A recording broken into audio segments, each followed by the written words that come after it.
Ecology की definition हमने आपको ये बताई थी, study of relationship between organisms and their environment. हर जानदार के इर्द गिर्द को इन्वायरमेंट कहते हैं, उसके साथ जानदार का एक इंटरेक्शन है, चीज़ें ले भी रहा होता, जानदार दे भी रहा होता। इस लेने देने के रिलेशनशिप की, इसकी स्टडी को इकोलॉजी कहते हैं।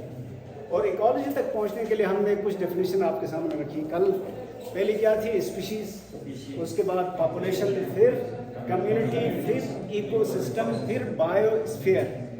आज उसी का एक छोटा सा हिस्सा आगे पढ़ेंगे। आगे क्या पढ़ेंगे? इकोसिस्टम के कंपोनेंट्स। इकोसिस्टम हमारा असल टारगेट है। इकोसिस्टम के पार्ट्स कितने हैं? तो हमने बताया था 2 पार्ट्स हैं। इसका एक हिस्सा बायोटिक कंपोनेंट्स या लिविंग ऑर्गेनिजम्स कहलाता है, और दूसरा हिस्सा फिजिकल कंपोनेंट्स या नॉन लिविंग कंपोनेंट्स। फिजिकल का मतलब फिजिक्स नहीं है, फिजिकल का मतलब क्या है? बेजान। बायोटिक का मतलब क्या है? जानदार। यानी इकोसिस्टम के 2 हिस्से हो गए, कम्युनिटी और बेजान चीजें। कम्युनिटी को क्या कहते हैं? बायोटिक कंपोनेंट्स या लिविंग कंपोनेंट्स। कंपोनेंट किसे कहते हैं? अज्जा। एबायोटिक को या फिजिकल को हमने क्या कहा? ये नॉन लिविंग है, फिजिकल वाले बेजान है। अब अगला सवाल, क्या ये जो बायोटिक कंपोनेंट्स हैं, जानदार हैं, ये सारे एक जैसे हैं? तो यहाँ 2 बातें हमें जहन में रखनी है। दूसरी बात, इनकी ड्यूटियां तकसीम हैं, काम तकसीम शुदा है। अब आप जरा घर पर नजर डालें अपने। घर के अफराद से फैमिली बनती है। क्या फैमिली के सारे लोग एक जैसा काम करते हैं? नहीं करते। काम तकसीम है ना, क्योंकि फैमिली बनाने के लिए जरूरी है कि काम तकसीम हो। बाप की ड्यूटियां और, माँ की और, बच्चों की और। इसी तरह इकोसिस्टम में जो जानदार हैं, इनके भी जिम्मे कुछ काम लगे हुए, उस काम के लिहाज से इनके नाम रखे गए। मसलन एक ग्रोह है जिसको प्रोड्यूसर कहा जाता है। प्रोड्यूसर लफ्जी तर्जुमा है बनाने वाला। प्रोड्यूस करते हैं, कोई चीज बनाते हैं। क्या बनाते हैं? खुराक, यानी किचन का काम ये करते हैं। घर चलाना है ना, प्रोड्यूसर उसको कहते हैं। लेकिन प्रोड्यूसर कौन से हैं ये आइडेंटिफाई करना जरूरी है। आपको बता दें, दुनिया में तकरीबन 25 लाख अक़साम के जानदार आइडेंटिफाइड हैं और मजीद आइडेंटिफाई हो रहे हैं। लेकिन इनको 5 किंगडम में तकसीम किया गया, ये आप पहले से जानते हैं। Monera, protista, fungi, Plantae, animalia. 5 kingdom में से 3 ग्रोह हैं जो ये काम कर सकते हैं।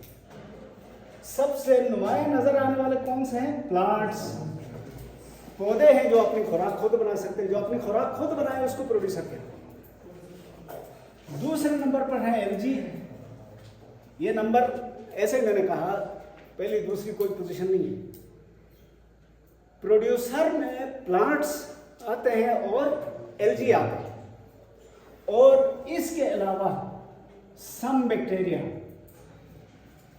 इसका मफहूम ये हुआ कि सारे पौधे प्रोड्यूसर हैं, सारे एलजी भी प्रोड्यूसर हैं, लेकिन बैक्टीरिया सारे प्रोड्यूसर नहीं है।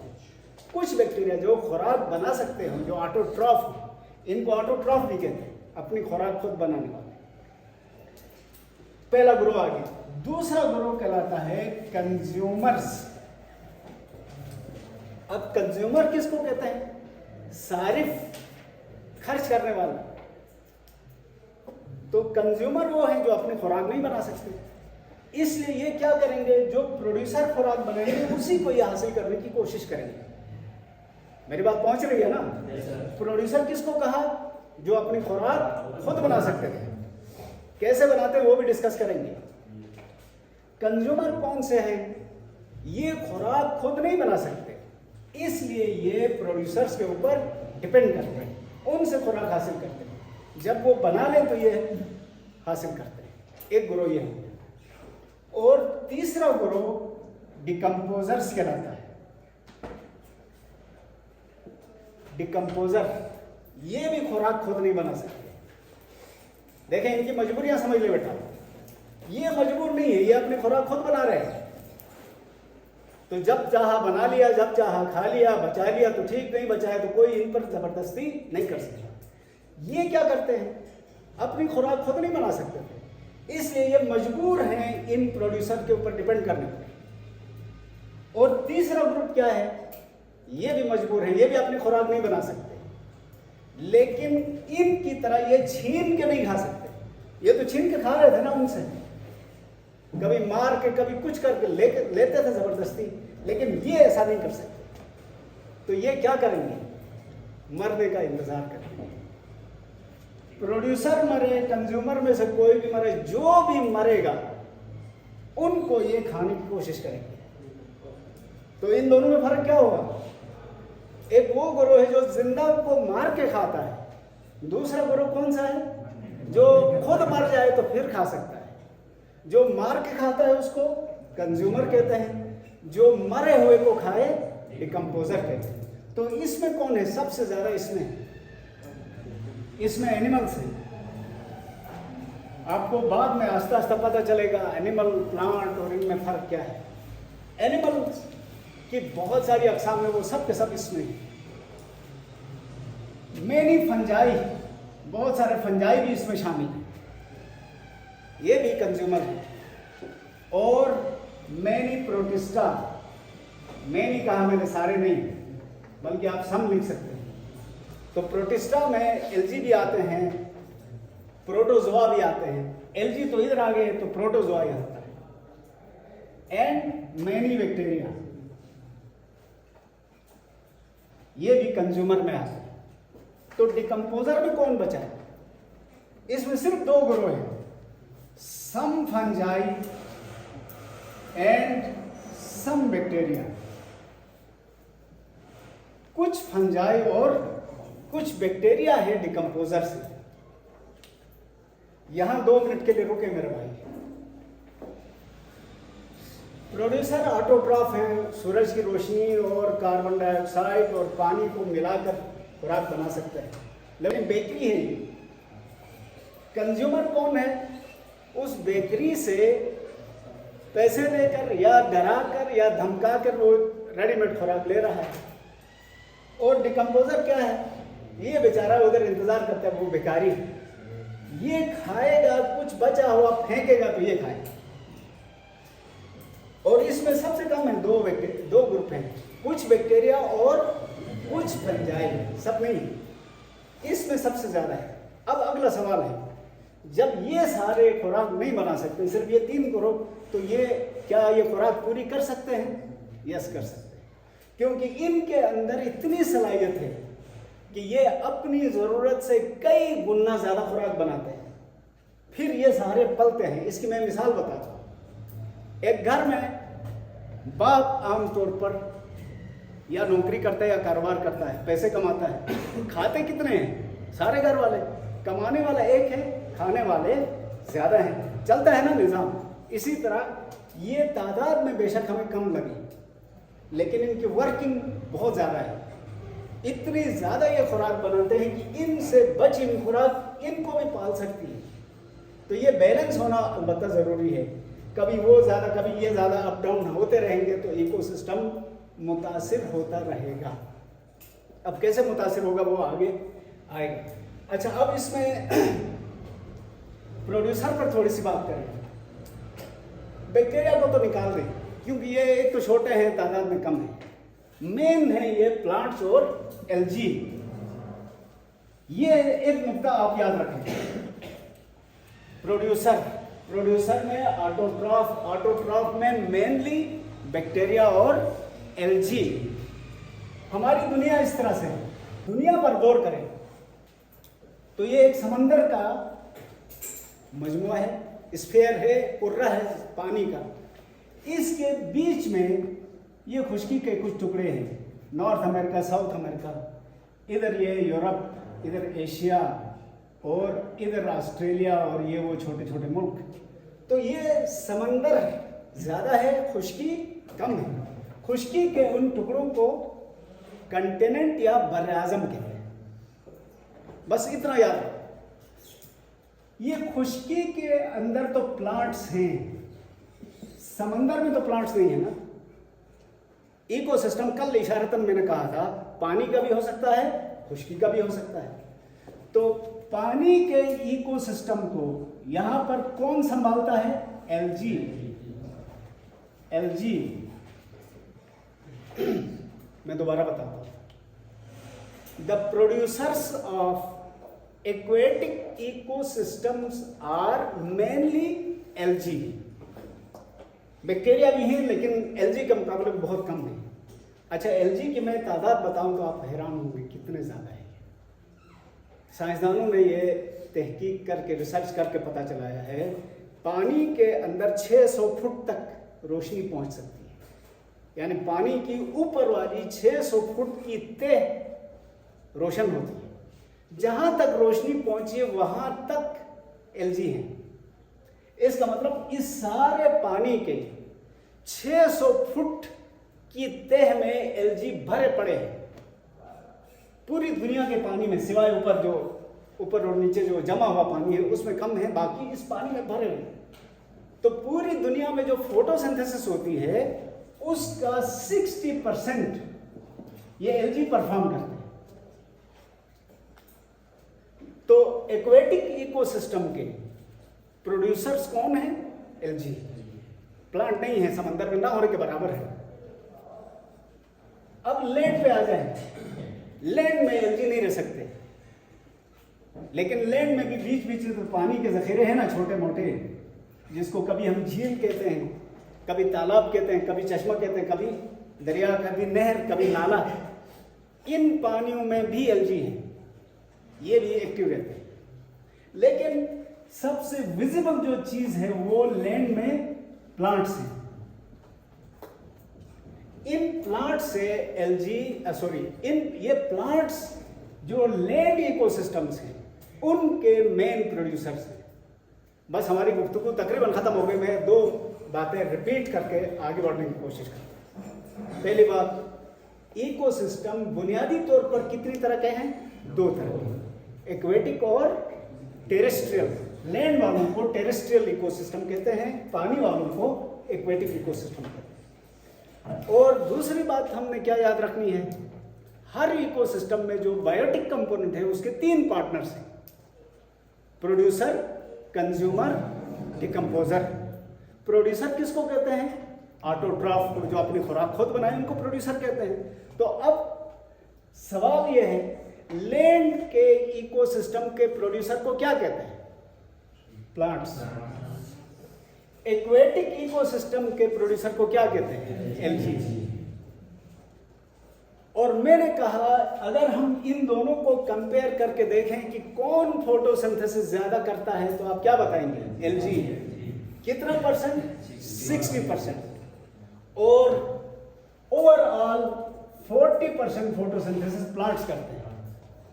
अब ये फिर सवाल पूछा जाएगा आपसे, ये एग्जाम में कंफर्म आता है, प्लांट्स फोटोसिंथेसिस कम क्यों करते हैं, एलजी ज्यादा क्यों करते हैं? तो उसकी 2 बड़ी वजह है। पहली वजह, जो बड़ी वजह है, पानी की मकदार बहुत ज्यादा है दुनिया में और इसलिए एलजी की मजमूई तादाद प्लांट से बहुत ज्यादा है। तो जो ज्यादा है वो ज्यादा फोटोसिंथेसिस करेंगे, है ना? बात समझ में? और लैंड का टुकड़ा कम है और उस पूरी लैंड में भी प्लांट नहीं है।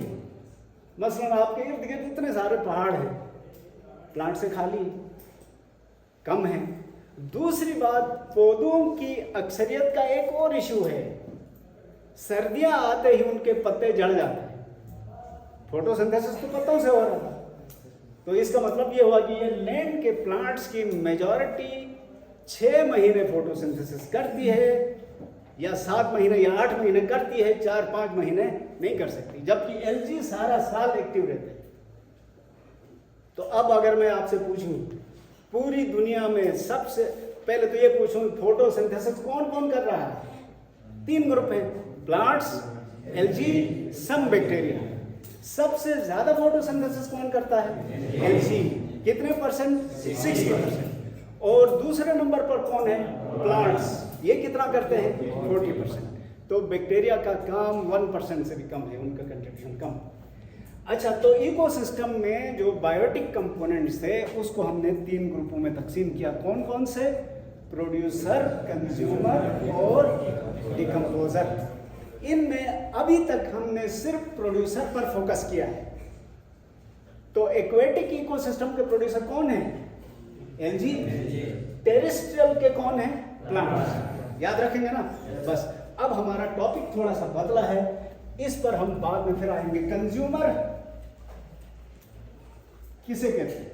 जो ऑटोट्रॉफ नहीं हो, जो अपनी खुराक खुद नहीं बना सकता, वो दूसरों से हासिल करे, उसको कंज्यूमर कहते हैं। और इस कंज्यूमर में कौन आता है? एनिमल्स, फंजाई, प्रोटिस्टा के कुछ मेंबर्स और बहुत सारे बैक्टीरिया, यानी ज्यादातर जानदार कंज्यूमर में हैं। और डिकम्पोजर जो मुर्दाखोर हैं, मरे हुए जानदारों को जो इस्तेमाल करते हैं, उनको डिकम्पोजर कहते हैं। इसमें सिर्फ 2 ग्रोह हैं। कौन से हैं? सम फंजाई एंड सम बैक्टीरिया। ये कैसे करते हैं ये भी अभी डिस्कस करना बाकी है। डिकम्पोजर्स पर 2 बातें और करेंगे। डिकम्पोजर्स वो है जो मरे हुए बाकियात को डिकम्पोज करते हैं। डिकम्पोज लफ्ज थोड़ा सा मुश्किल है, आप सब जानते हैं असल में किसे कहते हैं। डिकम्पोजिशन का मतलब है गलना, सड़ना। तो सबसे पहले एक फर्क हमें जहन में रखना है। अपनी तरफ देखें, हम खुराक खाते हैं हम, तो इसमें बेसिकली क्या है? Wheat flour. फर्ज करें आटे को हम खुराक के तौर पर इस्तेमाल करते हैं। तवज्जो है ना मेरी तरफ? दो लम्हे लगेंगे। आटे में पानी मिला के गूंदा, चपाती बनाई, ये इतनी बड़ी चपाती बन गई, पकाया, इसके बाद खाना शुरू कर दिया आपने। चपाती को टुकड़े करना फिजिकल डाइजेशन कहलाता है। मेरे साथ है ना बेटा? देखें, चपाती गोल बनी है या चौकोर बनी, जैसी भी बनी है, उसका आपने एक टुकड़ा हाथ से काटा, इस टुकड़े के काटने को फिजिकल डाइजेशन है। फिजिकल मीन्स हाथ से, जिस्म से आपने टुकड़ा किया, दांतों में चबाया, चबाना में फिजिकल डाइजेशन है।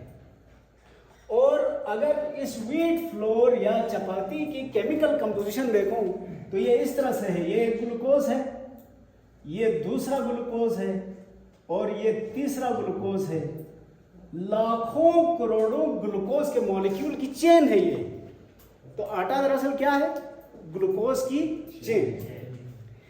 इस ग्लूकोज की चेन को तोड़ने को डाइजेशन कहते हैं। तवज्जो करना, एक छोटा सा नुक्ता है। ग्लूकोज की चेन तोड़ने को क्या कहते हैं? डाइजेशन। ग्लूकोज अभी नहीं टूटा है, चेन और है, ग्लूकोज और है। एक जंजीर है, जंजीर, उसके हुक्स है ना, छोटे छोटे हुक्स अलग करने को क्या कहते हैं? डाइजेशन। हाथ से, दांतों से हो तो फिजिकल डाइजेशन, एंजाइम के जरिए हो तो केमिकल डाइजेशन। अब डाइजेस्ट होने के बाद हर ग्लूकोज का मॉलिक्यूल अलग हो गया। इस ग्लूकोज में क्या क्या है? C6H12O6, यानी 6 कार्बन है, 12 हाइड्रोजन है और 6 ऑक्सीजन है। तो इस तरह से कॉम्प्लेक्स मॉलिक्यूल को सादा तरीन शक्ल में बदलने को डाइजेशन कहते हैं। और डिकम्पोजर क्या करते हैं? डिकम्पोजर इसमें से कार्बन को अलग, हाइड्रोजन को अलग, ऑक्सीजन को अलग करते हैं, इसको कहते हैं डिकम्पोजिशन। तो डाइजेशन और डिकम्पोजिशन में समझ में आ गया फर्क? डाइजेशन में क्या किया जाता है? कॉम्प्लेक्स मॉलिक्यूल को सिंपलेस्ट में तब्दील किया जाता है। डिकम्पोजिशन में क्या किया जाता है? मॉलिक्यूल्स को एटम में तब्दील किया जाता है। और जब ये बॉन्ड तोड़े जाते हैं, इनमें बॉन्ड है ना, बॉन्ड तोड़े जाते हैं तो उससे एनर्जी भी निकलती है, मटेरियल भी निकलता है। तो decomposers convert simplest molecules into atomic form. और एटमों में तब्दील करने से उनको 2 फायदे होते हैं। पहला तो बॉन्ड टूटते हैं तो एनर्जी निकलती है, वो यूज करते हैं। दूसरा, ये जो एटम है वो अपनी ग्रोथ के लिए भी इस्तेमाल कर सकते हैं। लेकिन ये हर कोई नहीं कर सकता, हर कोई नहीं कर सकता। ये सिर्फ बैक्टीरिया का एक ग्रुप और फंजाई का एक ग्रुप कर सकता है। क्यों? उनके पास ऐसा तोड़ने का इंतज़ाम है, एंजाइम्स हैं, वो एंजाइम किसी और के पास नहीं है। और इसका एक फ़ायदा ये होता है, जब ये काम करते हैं ना तो ये एलिमेंट अलग हो जाते हैं, तो ये वापस माहौल में चले जाते हैं। तो decomposers actually recycle bio elements का आपने नाम सुना होगा। ये बायो एलिमेंट्स को रिसाइकल करते हैं। इस तरह से निज़ाम चलता है, इस तरह से प्रोड्यूसर को मिल जाते हैं ये, वरना प्रोड्यूसर बायो एलिमेंट्स कहाँ से लाए? तो एक चक्कर है जो बैलेंस्ड है, चल रहा है।